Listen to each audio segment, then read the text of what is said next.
और अब बात करते हैं पड़ोसी मुल्क श्रीलंका में सत्ता परिवर्तन की। भारत के पड़ोसी देश श्रीलंका में सत्ता परिवर्तन हो गया है। महिंदा राजपक्षे राष्ट्रपति चुनाव हार गए हैं। सिरिसेना ने राजपक्षे को करारी मात दी। उनका राष्ट्रपति बनना अब तय हो गया है। पीएम मोदी ने भी सिरिसेना को चुनाव जीतने के लिए बधाइयां दी हैं। मैत्रीपाला सिरिसेना श्रीलंका के पूर्व स्वास्थ्य मंत्री हैं और कभी इन्हें महिंदा राजपक्षे का बेहद करीबी माना जाता था। सिरिसेना ने व्यवस्था परिवर्तन के मुद्दे पर चुनाव लड़ा था। इस बार संसदीय लोकतंत्र कायम करने के लिए उन्होंने 100 दिन में पुलिस, कोर्ट और प्रशासन को काम करने के लिए आज़ादी देने की बात कही थी और अब इसी वादे पर उनकी निगाह होगी। लोग व्यवस्था परिवर्तन के लिए व्याकुल थे और शायद इसीलिए भी उन्हें 70% वोटिंग हुई है। उनके लिए, उनके नाम के लिए 70% वोटिंग हुई। श्रीलंका में इतनी वोटिंग पहले कभी नहीं देखी गई।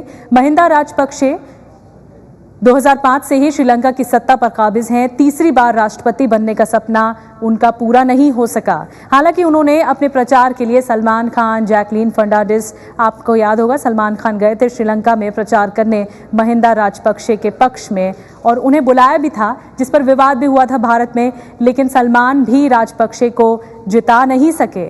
श्रीलंका में राजपक्षे ने तय वक्त से 2 साल पहले राष्ट्रपति चुनाव कराए गए, लेकिन दांव उल्टा पड़ गया। वेंकटेश पेरुमल इस वक्त हमारे साथ मौजूद हैं, उनसे बातचीत करते हैं। एबीपी न्यूज संवाददाता हैं वेंकटेश। एक करारी मात दी है सिरिसेना ने राजपक्षे को। हाँ जी हाँ निधि, राजपक्षे ने जब इलेक्शन अनाउंस किया था नवंबर में, उन्होंने ये सोचा था कि इसका नतीजा ऐसा निकलेगा, लेकिन जो लोगों ने, श्रीलंकन लोगों ने जो वोट दिया है, अभी वो पूरा साफ आ रहा है कि वो ब्राइबरी के खिलाफ और पारिवारिक राज्य कर रहे थे राजपक्षे, इसके खिलाफ श्रीलंकन ने पूरा वोट दिया है। और मैत्री सिरिसेना ने अभी बहुत बहुमत से आगे निकल चुके हैं और 4 बजे तक उनको घोषित किया जाएगा कि वो जीत गए हैं।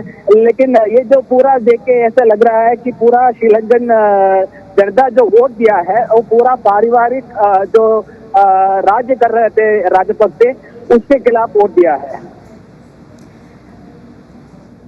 वरिष्ठ पत्रकार राजगोपालन जी इस वक्त हमारे साथ मौजूद हैं। राजगोपालन जी, आपको लगता है कि ये जो श्रीलंका में सत्ता परिवर्तित हुई है और पहली बार ऐसा हुआ है कि 70% से ज्यादा वोटिंग हुई है, वो भी सत्ता परिवर्तन के लिए लोग इतने व्याकुल थे, इसका भारत पर आप किस तरह का असर देखते हैं? भारत को अच्छा दिन आने वाले हैं। जैसे नरेंद्र मोदी साहब ने कैंपेन में किया था, श्रीलंका में तमिल जनों के लिए अच्छा दिन है, क्योंकि मुझे लगता है इसमें 3-4 चीज इम्पोर्टेंट देखना पड़ेगा नजरिया से, इंडिया का नजरिया से। Basically Tamil issue security related issue है, फिशरमैन रिलेटेड इश्यू है। इस दोनों को समस्या हल होने का उम्मीद है। मुझे लगता है National Security Advisor Ajit Doval साहब 1-2 दिन में श्रीलंका जाने वाले हैं। उसी से वो हमें ब्रेकिंग न्यूज पर बोल भी सकता हूँ।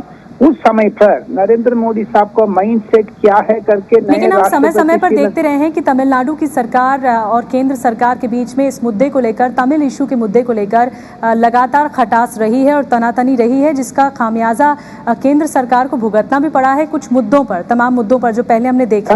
तनातनी होते रहेगा, डिप्लोमेसी फुल स्टॉप नहीं है, कमा है, हमेशा कभी फुल स्टॉप नहीं आते हैं। तनाव तो बढ़ते रहेगा, क्योंकि ये फिशरमैन इश्यू है, बड़ा सेंसिटिव इश्यू है, जीवन का इश्यू है। कम से कम 15 लाख 20 लाख लोग मदुरई से श्रीलंका का नजदीक जो पानी है उसमें मछली पकड़ने के लिए दोनों तरफ में तनाव तो होगा जरूर। लेकिन राजनीतिक तौर पर देखने टाइम पर जैसे सोनिया गांधी, राहुल गांधी सफाई हो गया इंडिया में डायनास्टिक रूल, सिमिलरली श्रीलंका में भी राजपक्षे का परिवार 5 लोग जितना सत्ता लूट रहे थे वो खत्म हो गया। तमिल का जीत है, तमिल पार्टी का जीत है। इसीलिए आगे वाले दिन पर नरेंद्र मोदी के जैसे जो शपथ ग्रहण पर राजपक्षे आए थे, उस समय की तरह श्रीलंका राजपक्ष जो नए मैत्री सिरिसेना समर्थन। तो राजगोपालन जी, जो सिरिसेना की जीत है वो एक तरह से नई सुबह का आगाज कर रही है श्रीलंका के लिए, और जो राजनीति, श्रीलंका की राजनीति के लिए ये एक तरह से नई सुबह का उदय है। और ये भी माना जा रहा है, जैसा कि राजगोपालन जी कह रहे थे, कि ये भारत पर जरूर असर पड़ेगा, राजनीतिक तौर पर भारत को इससे फायदा ही होगा।